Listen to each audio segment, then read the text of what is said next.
to Java Culture Official. This channel will provide information about cultural wealth in Indonesia. But before that, don't forget to like and subscribe because we will provide other interesting information. Keris Nogososro. Rewinding memories to the past by reopening the pages of the history of Indonesian civilization, there is always something unique. One of which is the history of Keris Nogososro. The Nogososro Keris is a legendary heirloom in Java that was often used by leaders in the past. It is said that the Nogososro Keris has extraordinary natural magic embedded in it, and will be passed on to the owner or whoever is the master. The Nogososro Keris is an heirloom inherited from the king of Majapahit. Nogososro is the name of one of the 13 luck Keris forms, and there are also those whose lucks number 9 and 11, so the mention of the name of this form must be accompanied by stating the number of lucks. The Gandic part of this Keris is carved in the shape of a dragon's head, usually with various shapes of king's crowns, while the body is depicted with smooth scales. Follow the curve in the middle of the blade to the tip of the Keris. With characteristics including Kruingen, Repandan and Greening, and several masters, based on their era such as Majapahit, Mataram and Mataram Nam. Making a Keris with Nogososro's kitchen. The famous Nogososro Keris is the work of Master Supo, who is a famous master, and lived at the end of the Majapahit kingdom until the reign of Sri Sultan Agung Anyokrokusumo in Mataram, but there are some other experts who say that Ki Supo Anam at the time of the Mataram kingdom, actually the grandson of the Master Supo Anam who lived during the Majapahit era. It is said that the existence of Keris Nogososro is still shrouded in mystery. Some believe it is kept in the Yogyakarta Hadiningrat Palace, while another version states that the Nogososro Keris is a Majapahit royal heirloom. This Keris is still well maintained by its heirs, from generation to generation. Keris Nogososro, very famous in the stories and culture of the people of Java, has magical powers that are so extraordinary that it is said, this Nogososro Keris can only be owned by the king and his descendants. In the world of Keris, this Keris is one of the forms. A Keris that has 13 curves, so it has a haunted impression, and very authoritative. The Nogososro Keris is a legendary heirloom from the Majapahit era with 13 curves and encrusted with gold and diamonds. It is said that this Keris is the most powerful in the plains of Java and was made during the reign of Prabu Brawijaya to the 5th. This object is highly sought after by a number of public figures, from warriors, leaders, to rulers. The maker was Prince Mpu Sadayu, better known as Mpu Supa, Minister of Home Affairs, or Mpu Pitrang.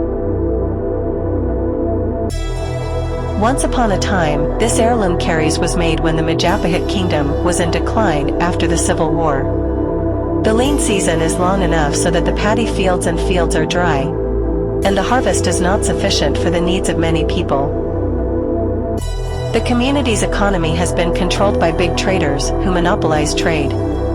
Apart from that, the royal officials did not care about the condition of the people, busy elbowing each other to seek power and enrich themselves.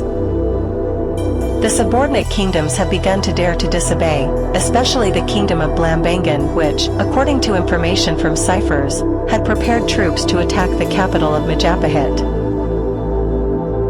So the 5th king of Brawijaya gathered the governor, his ministers, and advisors. Everyone present just looked down in silence. Their mouths were shut and they couldn't interrupt or say anything. Dismissed the king's concerns, because this was the reality of what was happening in the Majapahit kingdom at that time. Meanwhile, the king took a deep breath, feeling a heavy burden on his shoulders. In the middle of the meeting, an advisor suddenly bowed to worship the king, request permission to express an opinion. The king allowed it because he really wanted to hear input from those present that evening. So the advisor said, "Please forgive me, Your Majesty, what you said is true. We also really feel the uncertain situation that befell the Majapahit kingdom at this time. In my opinion, wouldn't it be better if the king summoned Mpu Supa to the kingdom and ordered him to make an heirloom to reduce all the disasters that are currently happening, said the courtier. The king was shaken from his preoccupation. He stood up and said, "What you said is true. It has been a long time since the kingdom had any heirlooms after the Kiai Sengkalat that we rescued from Blambangan. Now is the time for Majapahit to have a heritage that can calm the current condition of our kingdom." So immediately, the king also asked Mpu Supa to make him a lucky Keris, which could reduce 1,000 kinds of disasters in Majapahit at that time. After Mpu Supa received the king's order, then immediately he meditated and asked for guidance from the Almighty Creator. He meditated for a long time until he got a clue about the shape and use of weapons, which will later be used as one of Majapahit's mainstay heirlooms. Then the master received a clue in the form of a picture of the shape of a Keris with a dragon which has 1,000 scales. After that, he immediately looked for the ingredients he needed, and prepare all the necessities for making this royal heirloom.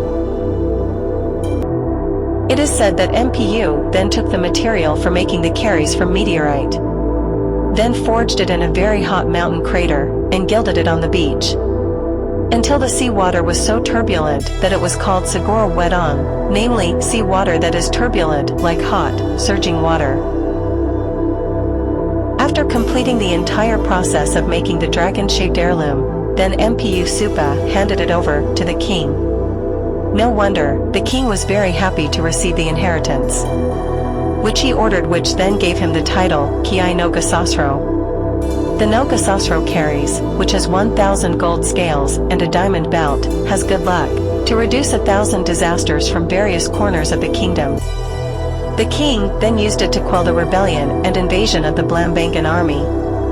As a result, the Blambangan rebellion did not last long and was suppressed until Majapahit returned to peace. Apart from that, the famine ended and several subordinate kingdoms returned to Majapahit. Residents can return to living in peace and tranquility. That said, only people with the title of true leader who can hold the Nogososro Keris. For those who are considered to be such people, he will be awarded with eternity in power. Until now, no one knows for sure the whereabouts of the original Keris Nogososro. However, there are many imitations circulating among the public, and are often bought and sold at high prices. That was stories of magical Keris Nogososro. Hopefully this information is useful.